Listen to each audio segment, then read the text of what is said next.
요즘 누가 시어머니랑 같이 살아요. 은지의 말이 귓가에 맴돌았습니다. 시골 분이시라 잘 모르시는 거죠, 그쵸? 그 전에 잠깐. 구독과 좋아요 먼저 꼭 눌러주시는 분께는 축복이 함께 할 거예요. 정블레 할머니는 70대 중반의 나이에도 여전히 꼿꼿했습니다. 남편이 세상을 떠난 지도 벌써 20년이 넘었지만 혼자서도 농사일을 쉬지 않고 아들 민수를 키워내는 데 온 힘을 쏟았죠. 그렇게 키운 아들은 이제 서울에서 훌륭한 의사가 되어 많은 사람들에게 존경받는 사람이 되었습니다. 어머니, 잠시 이야기 좀 할까요? 민수의 목소리에는 어딘가 무거운 기운이 묻어 있었어요. 정블레는 무슨 일인지 눈치챘는지 한숨을 내쉬며 방으로 들어갔습니다. 시골에서 올라와 아들 부부와 함께 살게 된 지 1년이 조금 넘었지만 며느리 은지와의 관계는 처음부터 순탄치 않았어요. 어머니, 제가 드릴 말씀이. 민수는 말을 꺼내기 어려운 듯 머뭇거렸습니다. 은지가 많이 힘들어한다고 합니다. 시어머니와 같이 사는 게 요즘 젊은 세대에겐 쉽지 않은 일이라고. 정블레는 아들의 말이 채 끝나기도 전에 이미 마음속으로 짐을 싸고 있었어요. 며느리 은지가 자신을 어떻게 대하는지는 이미 충분히 느끼고 있었기 때문입니다. 식사 때마다 던지는 퉁명스러운 대답, 시골 생활을 무시하는 말투, 그리고 가끔씩 들려오는 한숨 소리까지. 요즘 누가 시어머니랑 같이 살아요. 은지의 말이 귓가에 맴돌았습니다. 시골 분이시라 잘 모르시는 거죠, 그쵸? 정블레는 무거운 침묵을 깨트리며 입을 열었어요. 알았다, 민수야. 내 아버지 산소도 오래 못 갔으니 내려가 볼 때도 됐구나. 아들 민수의 얼굴에는 미안함과 안도감이 동시에 스쳐 지나갔습니다. 정블레는 그런 아들의 마음도 이해했어요. 가정을 지키기 위한 선택이라는 것을. 하지만 가슴 한 구석이 무너져 내리는 느낌은 어쩔 수 없었습니다. 어머니, 제가 자주 내려갈게요.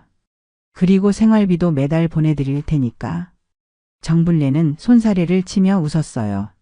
걱정 말고 내 가정 잘 꾸려. 난 내 땅에서 농사 지으며 살면 되니까. 짐을 싸는 동안 정블레의 마음은 무거웠지만 결코 그것을 내색하지 않았습니다. 아들이 보는 앞에서는 미소를 잃지 않으려 했어요. 하지만 밤이 되어 혼자 누워있을 때는 눈물이 말을 새 없이 흘렀죠. 그리운 건 남편도 젊은 시절도 아니었습니다. 그저 가족이라는 이름의 따뜻함이 그리웠을 뿐이었어요.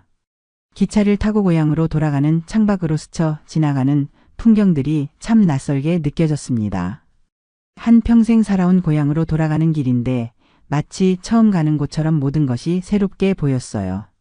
정블레는 불현듯 깨달았습니다. 자신이 돌아가는 곳은 더 이상 가족의 집이 아니라 혼자 사는 집이 되었다는 것을. 정블레 할머니가 시골집에 도착한 것은 해가 저물 무렵이었습니다.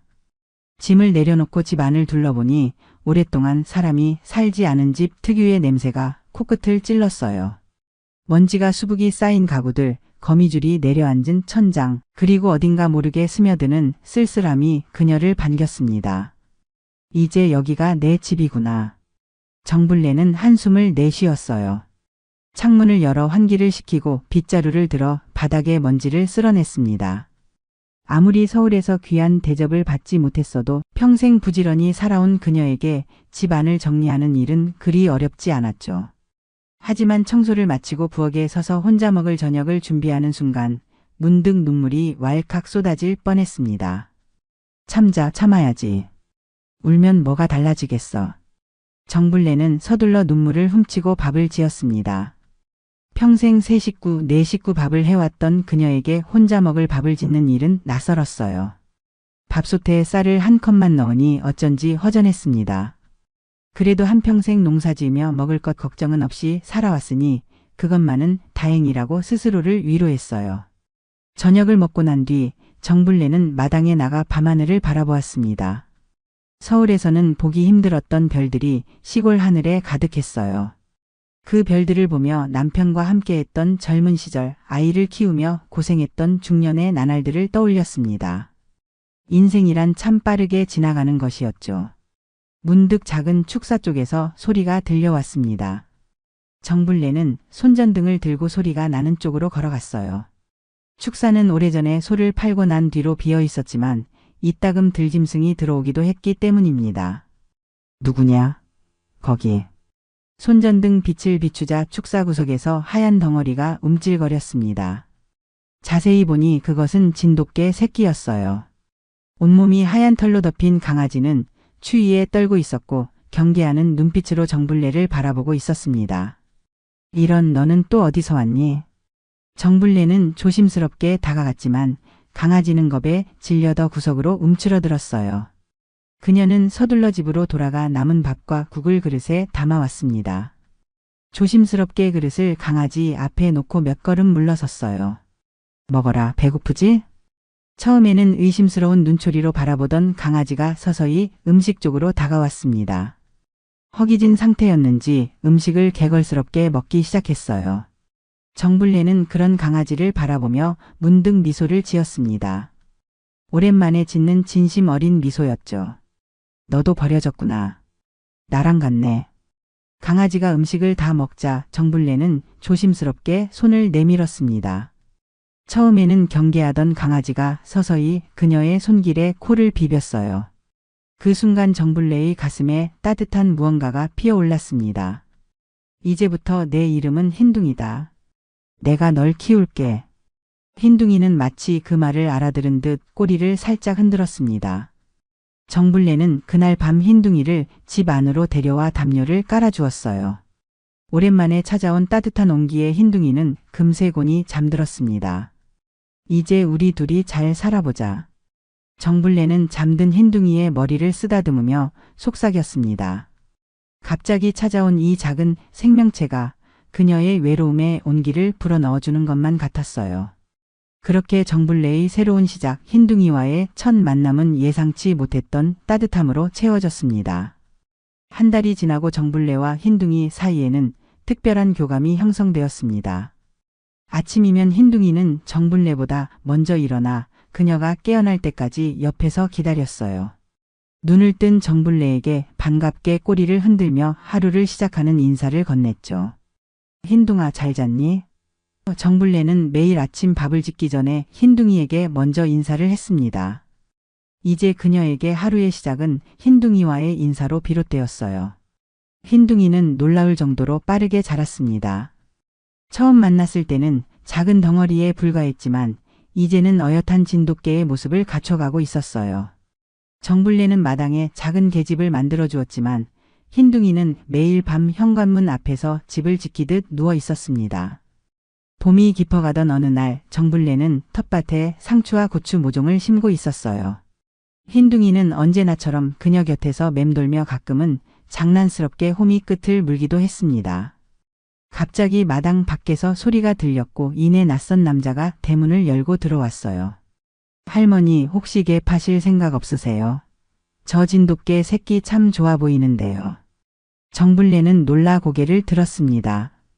동네에서 개장수로 알려진 사내였어요.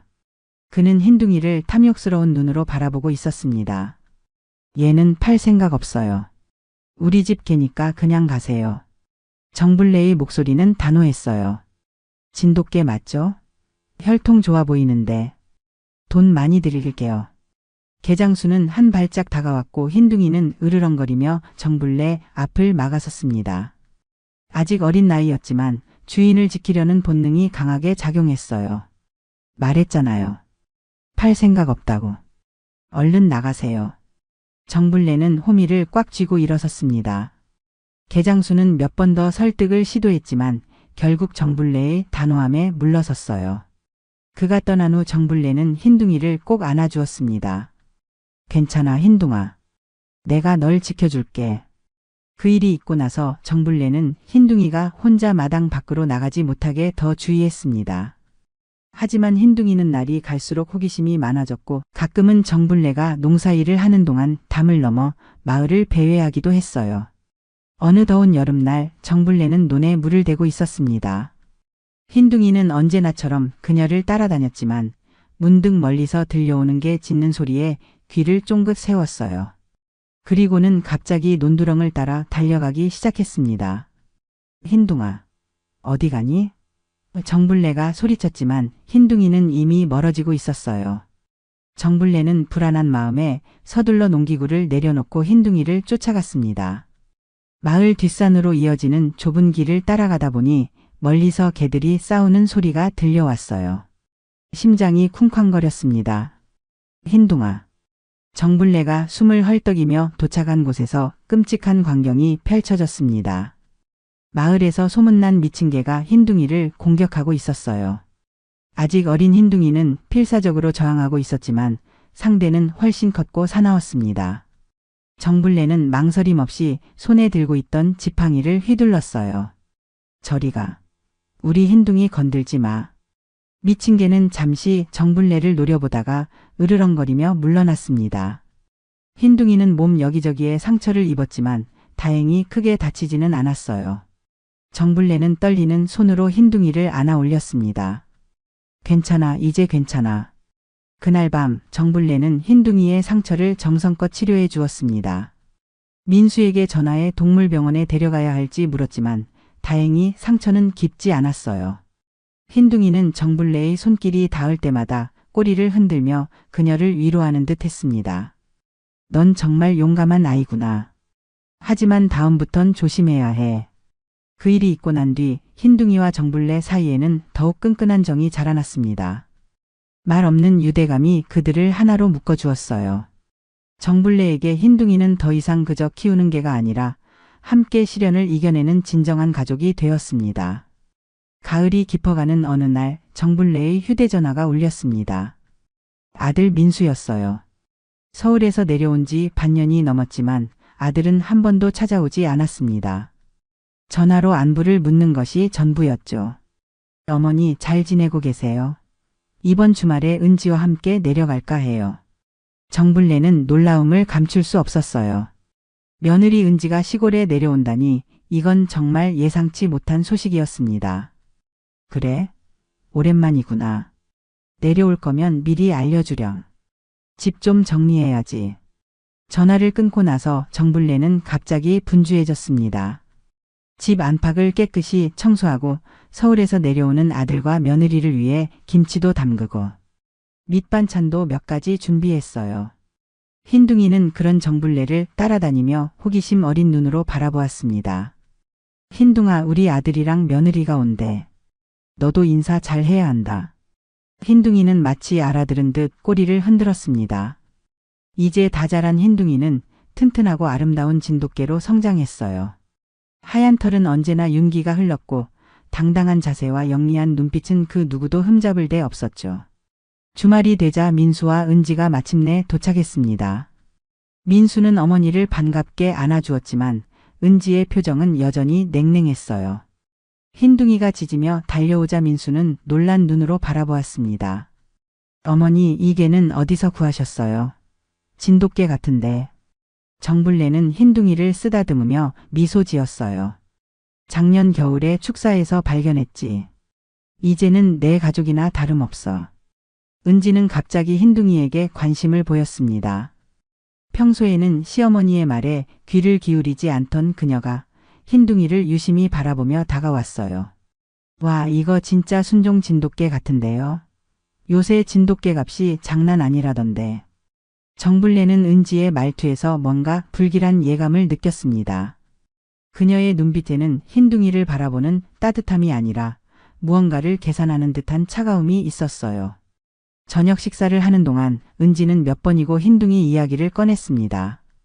처음엔 흰둥이가 얼마나 잘생겼는지, 얼마나 영리해 보이는지 칭찬하더니 결국에는 본심을 드러냈어요. 어머니, 사실 우리 민준이가 요즘 강아지를 키우고 싶어 해요. 근데 순종 강아지는 너무 비싸서. 정불래는 식사를 멈추고 은지를 바라보았습니다. 민수는 어색한 표정으로 밥을 먹고 있었어요. 그래서 어차피 어머니 혼자 계시는데 이 개를 서울로 데려가면 어떨까 해요. 우리 민준이가 잘 키울 거예요. 정불래의 가슴에 차가운 기운이 퍼져나갔습니다. 처음부터 흰둥이를 데려가려고 계획한 것이었군요. 마치 시어머니의 시골집에서 무언가 값진 것을 가져가려는 듯한 말투가 그녀를 아프게 했어요. 예, 진돗개 혈통 좋아 보이는데요. 우리 민준이 키우게 저게 서울로 데려갈게요. 은지의 말에 마당에서 쉬고 있던 흰둥이가 갑자기 현관으로 달려왔습니다. 마치 자신의 이야기가 나오는 것을 알아챈 듯 했어요. 흰둥이는 으르렁거리며 은지를 경계했습니다. 봐요, 이게 저한테 으르렁거려요. 어머니가 단속을 잘 안 하시나 봐요. 정블레는 천천히 일어나 흰둥이 옆으로 갔습니다. 그리고 흰둥이의 머리를 쓰다듬으며 진정시켰어요. 흰둥이는 내가 키운 아이야. 어디 데려가려고 하지 마라. 정블레의 목소리는 조용했지만 단호했습니다. 은지는 불만스러운 표정을 지었고 민수는 어찌할 바를 모르는 듯 어색하게 웃었어요. 어머니, 그래도 아이를 위해서.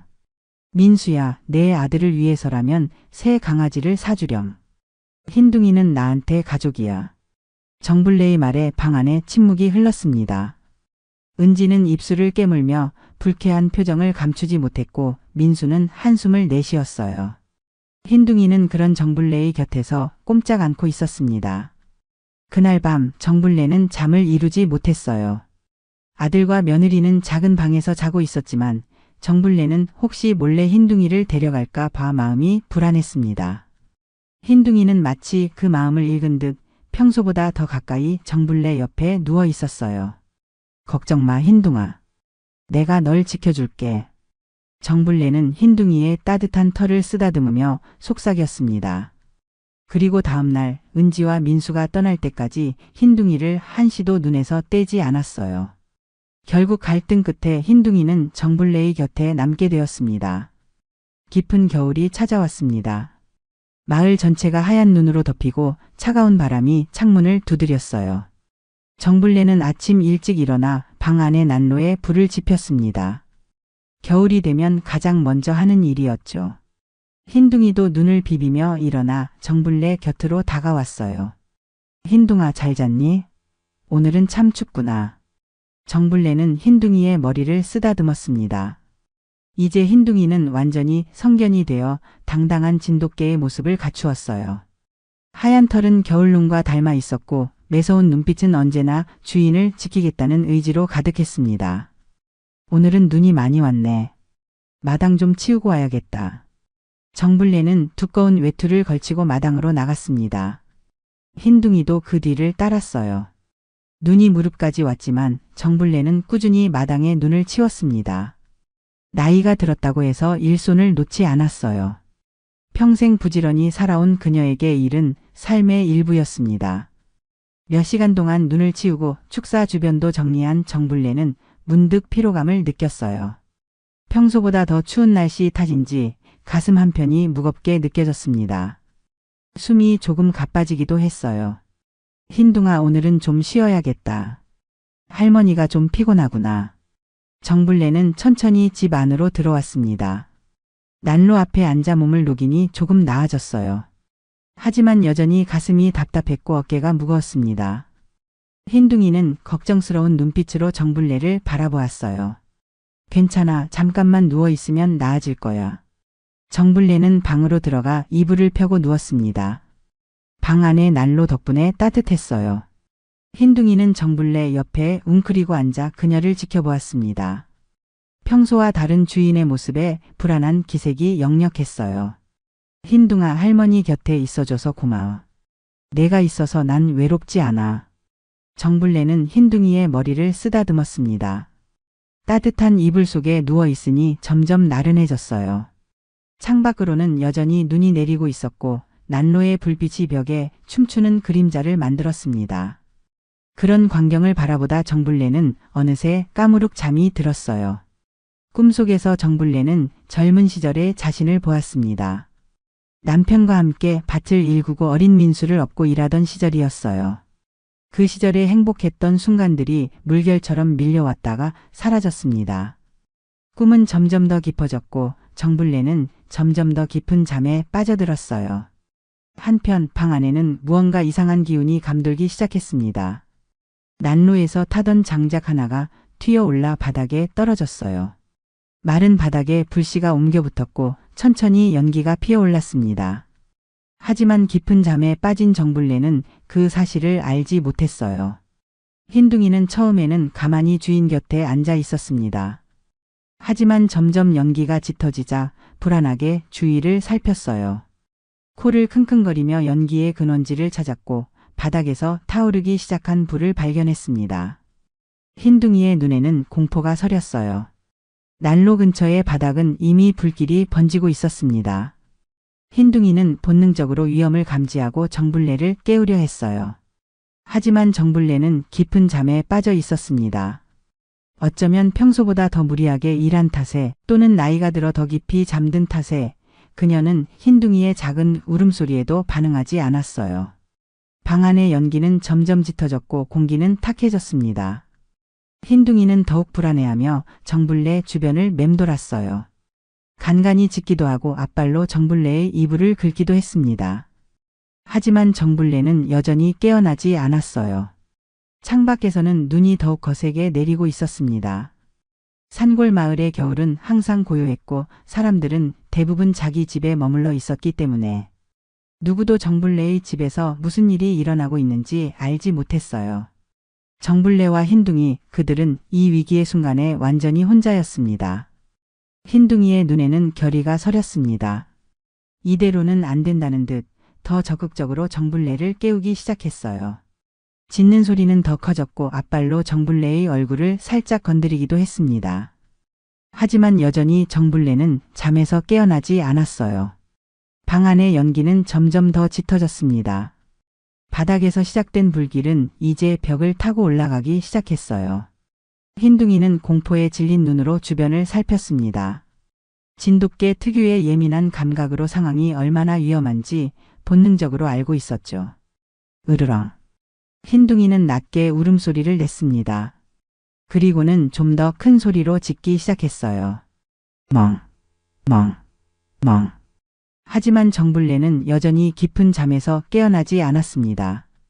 오랜 세월 농사일로 단련된 몸이었지만 나이가 들면서 한번 잠이 들면 깊게 잠드는 편이었어요. 게다가 오늘은 평소보다 더 무리하게 일한 날이었습니다. 흰둥이는 더 큰 소리로 짖었어요. 방 안에 연기가 가득 차기 시작하자 숨쉬기도 어려워졌습니다. 하지만 흰둥이는 포기하지 않았어요. 주인을 구해야 한다는 일념 하나로 더욱 필사적으로 짖었습니다. 왕, 왕, 왕. 흰둥이의 울음소리는 점점 더 간절해졌어요. 그래도 정불래가 일어나지 않자 흰둥이는 다른 방법을 생각해냈습니다. 이제는 단순히 짖는 것만으로는 안 된다고 판단한 것이었어요. 흰둥이는 정불래의 얼굴로 다가가 조심스럽게 할기 시작했습니다. 차가운 혀가 정불래의 뺨에 닿았어요. 정불래가 미세하게 반응했지만 여전히 눈은 뜨지 않았습니다. 흰둥이는 더욱 간절하게 정불래의 얼굴을 할았어요. 그리고 이번에는 앞발로 정불래의 어깨를 조금 더 세게 건드렸습니다. 하지만 정불래는 여전히 깊은 잠에서 깨어나지 않았어요. 방 안의 상황은 점점 더 악화되고 있었습니다. 연기로 인해 공기는 탁해졌고 불길은 이제 방 한쪽 구석을 완전히 덮기 시작했어요. 시간이 얼마 남지 않았습니다. 흰둥이의 눈에는 결연한 의지가 서렸어요. 흰둥이는 갑자기 정불래의 이불을 물어당기기 시작했습니다. 처음에는 살짝 잡아당겼지만 점점 더 세게 당겼어요. 이불이 정불래의 몸에서 조금씩 벗겨졌지만 그녀는 여전히 깨어나지 않았습니다. 흰둥이는 낮게 신음하며 더 강한 방법을 생각했어요. 그때 흰둥이는 결단을 내렸습니다. 조심스럽게 정불래의 팔을 입에 물었어요. 너무 세게 물면 다칠까 봐 조심하면서도 충분히 감각을 느낄 수 있을 정도로 물었습니다. 그리고 살짝 당겼어요. 아야. 정불래가 드디어 눈을 떴습니다. 처음에는 혼란스러운 표정이었어요. 흰둥아, 왜 그러니?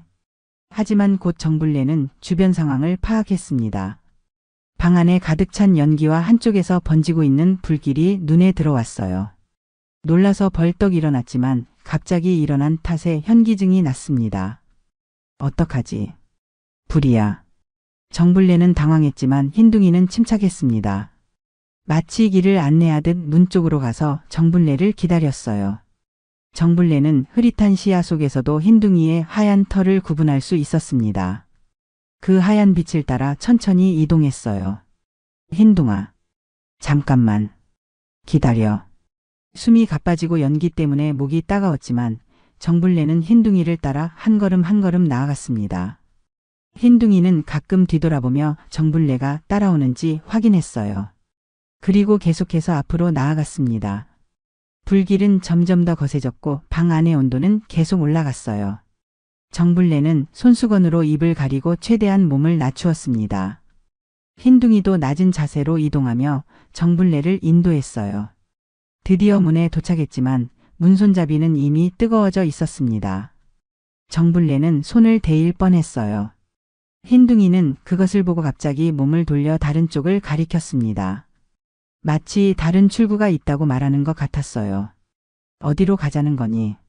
정블레는 흰둥이를 따라 방 반대편으로 이동했습니다. 그곳에는 작은 창문이 있었어요. 평소에는 잘 사용하지 않던 창문이었지만 지금 상황에서는 유일한 탈출구였습니다.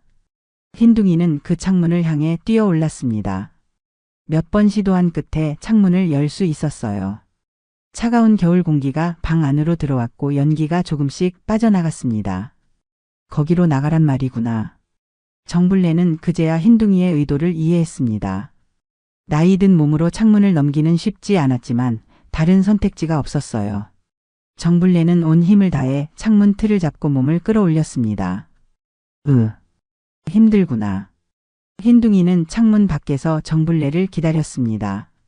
그리고 정블레가 힘겹게 창문을 넘어오자 그녀가 안전하게 내려올 수 있도록 곁에 있어 주었어요. 두 사람은 함께 마당으로 나왔습니다. 바깥은 여전히 눈이 내리고 있었지만 그 어느 때보다 상쾌한 공기였습니다. 정블레는 헐떡이며 눈 위에 쓰러졌어요. 흰둥이는 즉시 그녀의 곁으로 다가가 몸을 기대게 했습니다. 흰둥아, 내가 날 살렸구나. 정블레의 눈에서는 눈물이 흘러내렸습니다. 그리고 그 눈물은 차가운 겨울 바람에 얼어붙었어요. 흰둥이는 그런 정블레의 얼굴을 할아주며 위로했습니다. 집은 점점 더 불길에 휩싸였지만 적어도 두 사람은 안전했습니다. 흰둥이의 결단력과 지혜가 정블레의 목숨을 구한 것이었어요. 집에서 검은 연기가 치솟는 것을 본 이웃 주민들이 하나둘 뛰어오기 시작했습니다. 마을에서 가장 가까운 이웃인 김 노인이 제일 먼저 달려왔어요. 정할머니, 괜찮으십니까? 불이 났네요. 김 노인의 외침에 다른 주민들도 모여들었습니다. 누군가는 양동이에 물을 담아왔고 또 누군가는 마을 소방서에 연락을 했어요. 하지만 눈이 많이 내리는 겨울날 산골 마을까지 소방차가 오는 데는 시간이 걸릴 것이 분명했습니다. 할머니, 어떻게 된 거예요? 마을 청년 하나가 정블레에게 다가왔어요. 정블레는 여전히 숨을 헐떡이며 제대로 말을 잇지 못했습니다. 흰둥이가 그녀 곁에서 한 발짝도 떨어지지 않고 있었어요. 마치 여전히 그녀를 지키고 있는 듯 했습니다. 난로, 불씨가 튀었나 봐요. 정블레는 간신히 말을 이었습니다. 내가 잠이 들었는데 흰둥이가 깨워주지 않았다면. 마을 사람들은 비로소 흰둥이의 역할을 이해했습니다. 평소에도 마을에서 정블레와 항상 함께 다니는 하얀 진돗개였지만 오늘은 그 존재가 더욱 빛나 보였어요. 아이고, 참 똑똑한 개네요. 주인을 구했으니 영웅이네. 마을 사람들은 흰둥이를 칭찬했고 흰둥이는 그런 칭찬에도 아랑곳하지 않고 오직 정블레만 바라보았습니다.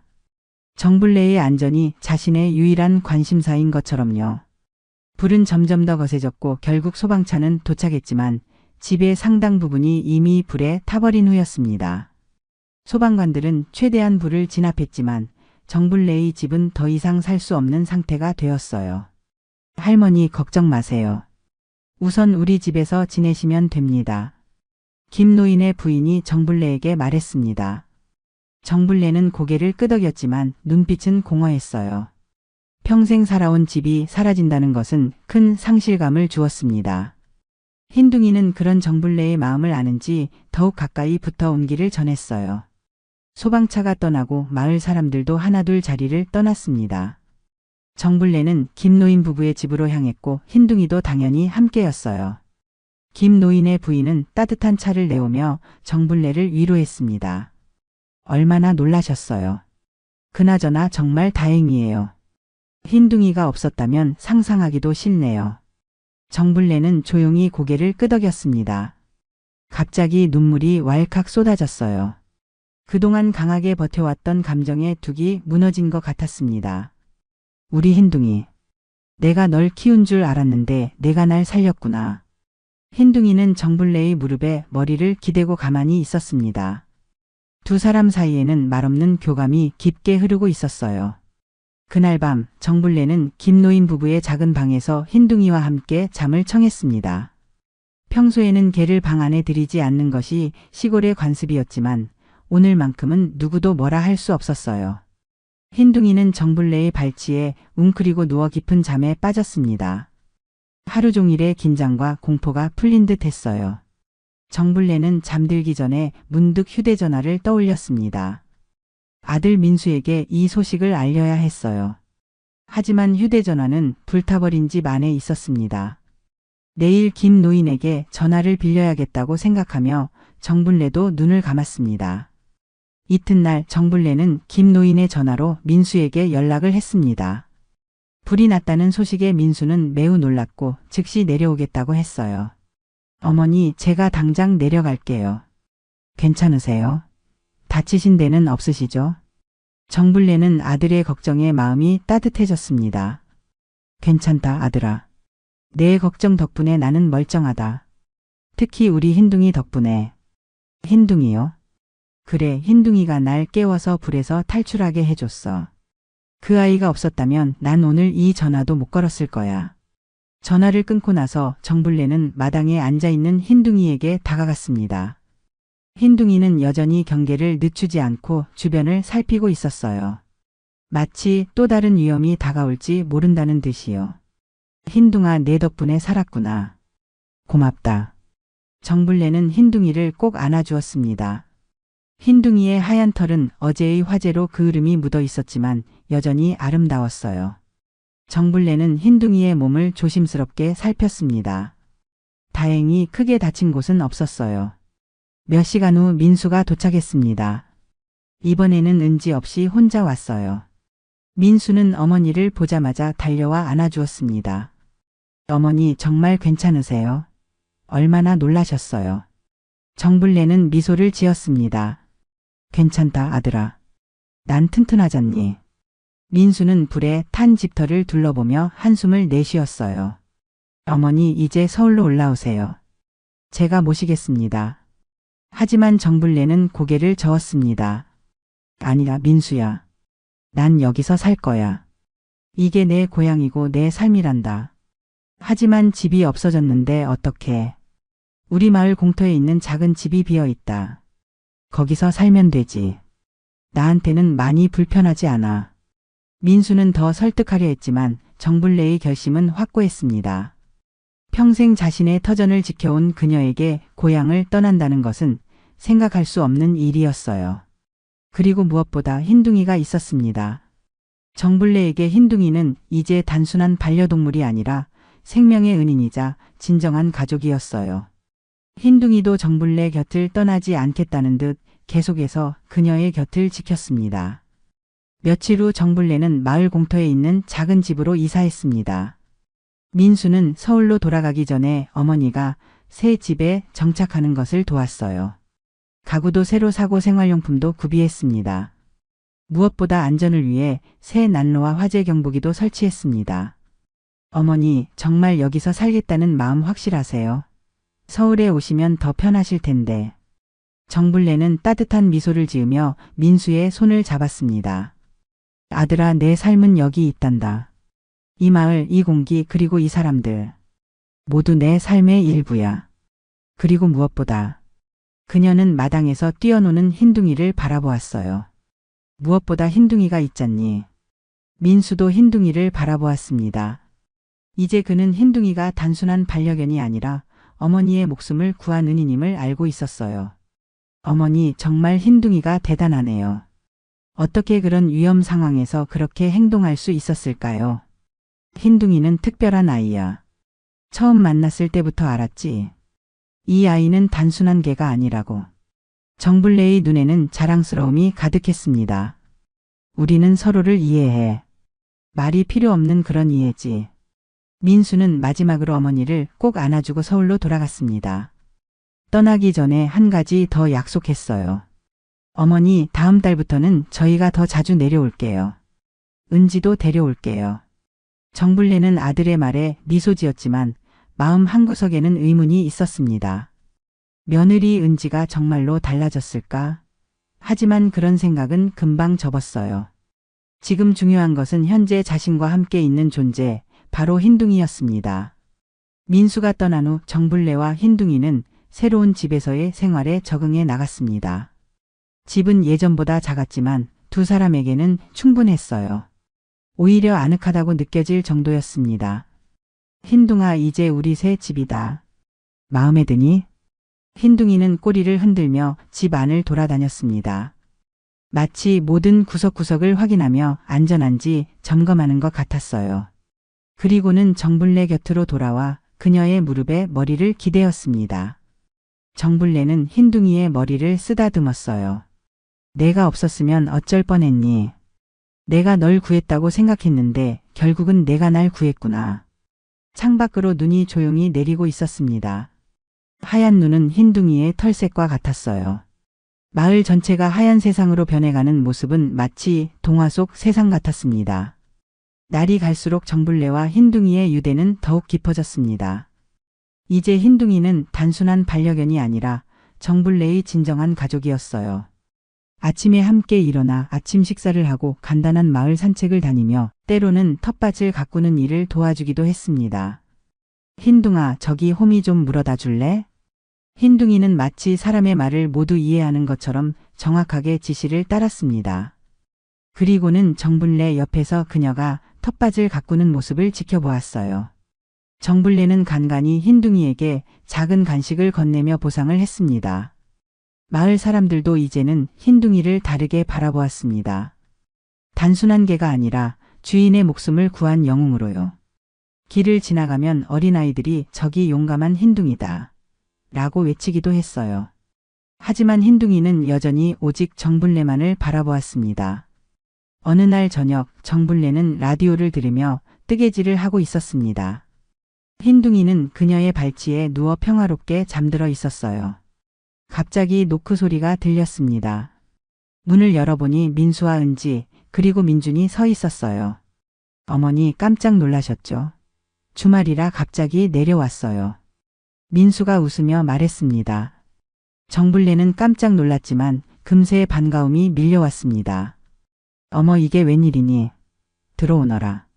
세 사람이 집 안으로 들어왔고 흰둥이는 즉시 일어나 경계하는 자세를 취했습니다. 특히 은지를 바라보는 눈빛은 여전히 의심스러움이 가득했어요. 하지만 놀랍게도 은지의 태도가 달라져 있었습니다. 어머니, 안녕하세요. 잘 지내셨어요?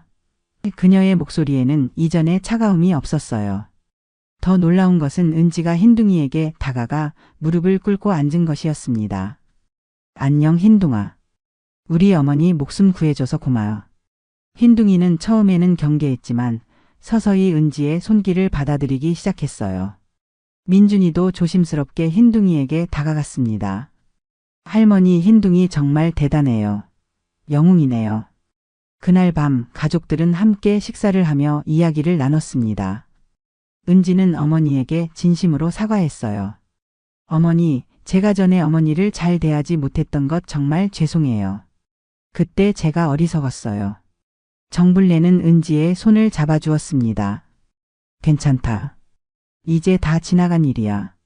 밤이 깊어가고 아이는 잠이 들었습니다. 어른들은 따뜻한 차를 마시며 이야기를 계속했어요. 그리고 민수가 한 가지 제안을 했습니다. 어머니, 우리가 자주 내려오긴 하겠지만 혹시 서울에 한번 오실 생각은 없으세요? 물론 흰둥이도 함께요. 정블레는 잠시 생각에 잠겼습니다. 과거에는 서울에서의 기억이 그리 좋지 않았지만 지금은 다를 수도 있겠다는 생각이 들었어요. 그녀는 흰둥이를 바라보았습니다. 흰둥이도 그녀를 바라보고 있었어요. 글쎄, 한번 생각해 볼게. 하지만 우리 집은 여기야. 잠시 방문하는 거라면 모를까? 민수와 은지는 그 대답에 만족했습니다. 그들은 이제 정블레의 선택을 존중하기로 한 것 같았어요. 다음 날 아침 가족들이 서울로 돌아가기 전에 모두 함께 마을을 산책했습니다. 눈 덮인 마을은 더욱 아름다웠고 평화로웠어요. 흰둥이는 앞장서서 길을 인도했고 가끔은 뒤돌아 모두가 잘 따라오는지 확인했습니다. 작은 언덕에 도착했을 때 모두가 잠시 멈춰서서 마을 전경을 바라보았습니다. 눈 덮인 집들과 들판, 그리고 멀리 보이는 산들. 모든 것이 하얀색으로 덮여 있었어요. 정말 아름답네요. 은지가 말했습니다. 정블레는 미소 지었어요. 그래, 이곳이 내 삶이란다. 가족들이 떠난 후 정블레와 흰둥이는 다시 둘만의 시간으로 돌아왔습니다. 하지만 이제 그들은 완전히 외롭지 않았어요. 서로가 있었고 또 언제든 찾아올 가족이 있다는 것을 알고 있었습니다. 창밖으로 눈이 다시 내리기 시작했습니다. 정블레는 난로 앞에 앉아 흰둥이를 품에 안았어요. 흰둥아, 내가 내 곁에 와준 건 정말 큰 행운이었어. 내 덕분에 나는 많은 것을 깨달았단다. 흰둥이는 그저 꼬리를 흔들며 정블레의 품에 더 파고들었습니다. 그들은 말없이 서로의 온기를 나누며 창밖에 내리는 눈을 바라보았어요. 이렇게 정블레와 흰둥이는 진짜 가족처럼 서로를 지키며 조용히 눈 내리는 시골에서 함께 살아갔습니다. 혈연보다 깊은 인연은 마음을 알아주는 존재에서 시작된다는 것을 그들은 몸소 보여주고 있었습니다. 오늘의 사연 어떻게 들으셨나요? 결말까지 보셨다면 여러분의 의견을 댓글로 남겨보세요. 오늘도 귀한 시간 내어주시고 끝까지 시청해주신 여러분 진심으로 감사드립니다. 그리고 사랑합니다. 다음 영상을 누르시기 전에 잠깐 구독과 좋아요 먼저 꼭 눌러주시면 부자 되실 거예요.